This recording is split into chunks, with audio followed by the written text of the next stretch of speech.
Tonight, I'm going to be telling it from David's point of view. David's chili.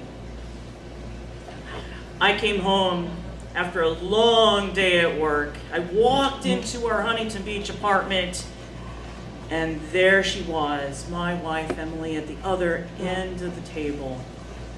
She looked absolutely exhausted.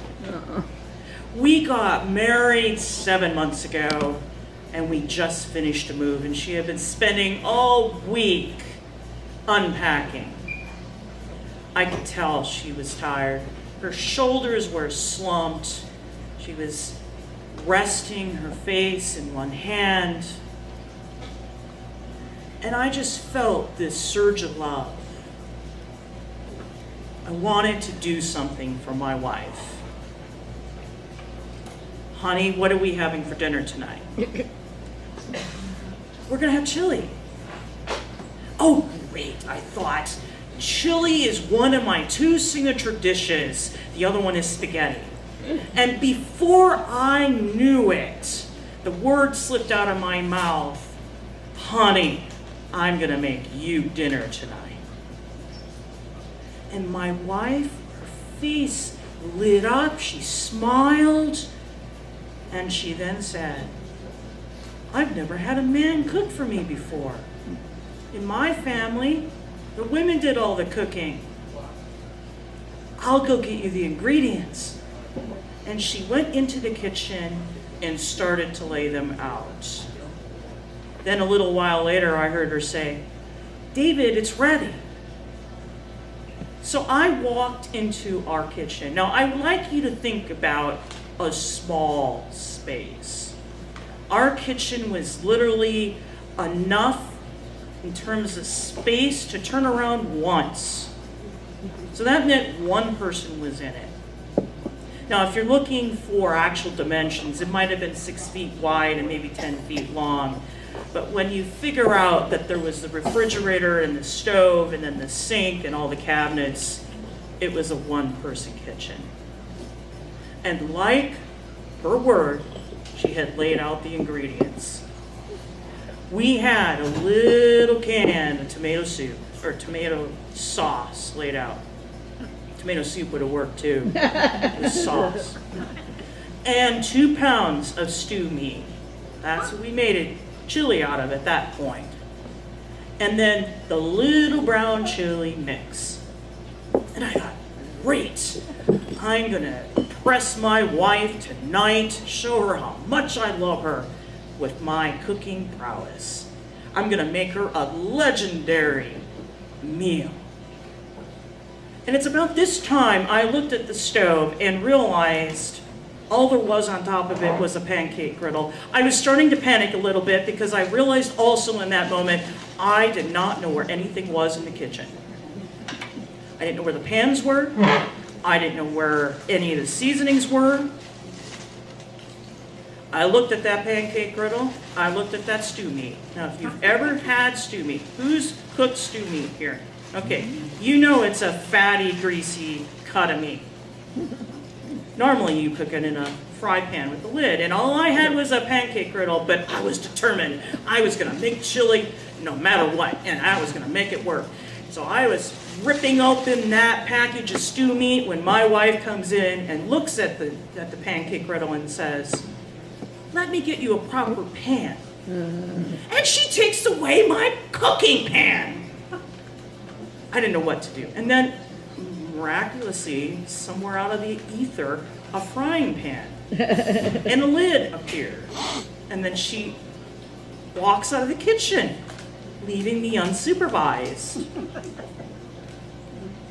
So I dump in the stew meat, it's frying away, it's crackling, it's making that wonderful sound.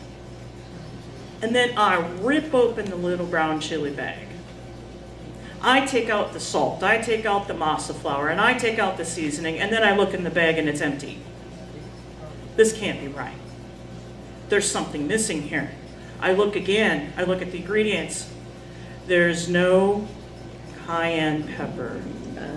If you're gonna make chili, in my world, it's gotta be hot. And I didn't know what to do. Obviously, my sweet wife had bought the wrong chili mix, okay? So I did what any sensible husband would do. I opened the cupboard and I'm looking at the spices and all I see is salt, black pepper, vanilla, and other things that are not cayenne pepper. So then I do what I usually do. Emily, where's the cayenne pepper? And I heard her voice wafted in from the other room. David, you know I'm from Minnesota. Black pepper and ketchup are spicy. I don't have cayenne pepper in the kitchen. Now I'm in a complete panic. And then I was thinking, wait a minute, I know what I can do. I open the refrigerator and I pull up my Dave's Insanity sauce. It's going to spice the perfect chili.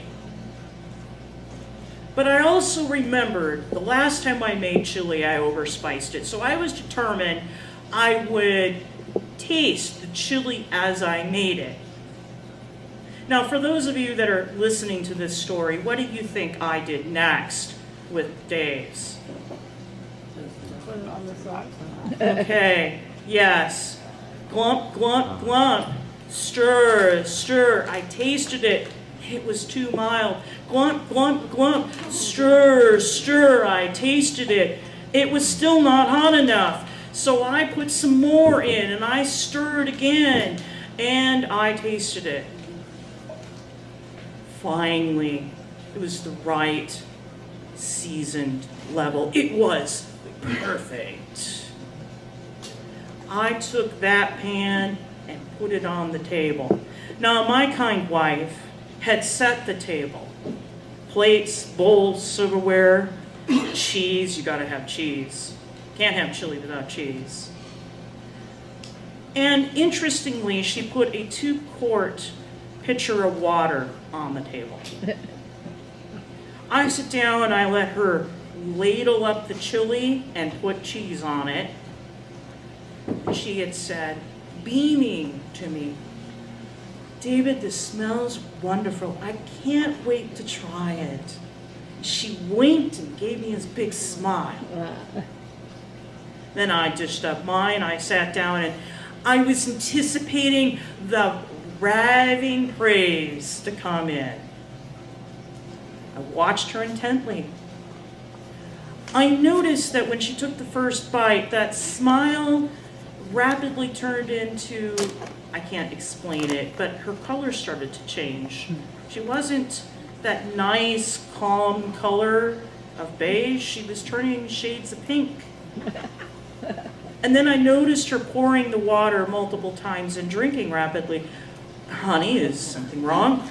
I know you're supposed to drink 8 glasses of water a day, but you're not supposed to do it in 3 minutes.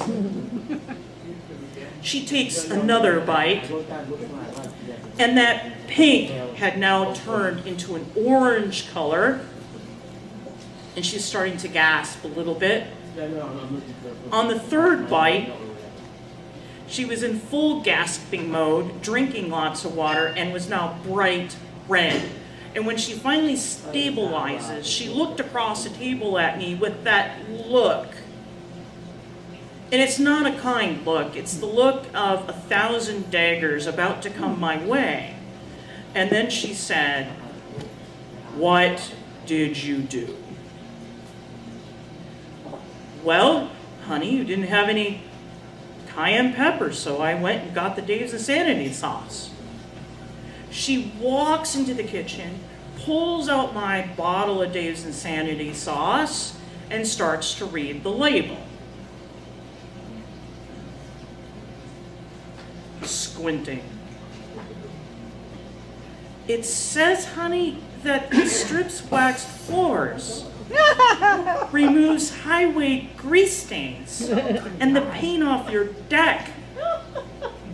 And it also has a warning for heart and respiratory patients.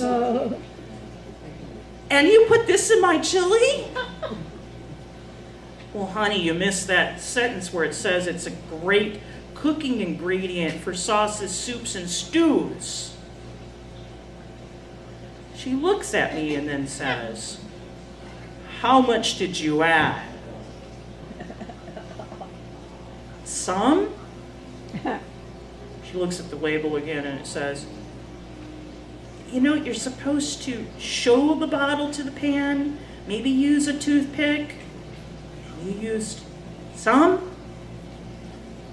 She takes my Dave's Insanity sauce and pitches it in the trash. I hear the glass just making this enormous noise. I didn't give her permission to destroy my Dave's. And then she does something completely unexpected. She banned me from the kitchen. She hasn't even had my spaghetti. This is a true story. 25 years later, David is still banned from the kitchen. And if you want to ask David about it, he's right there.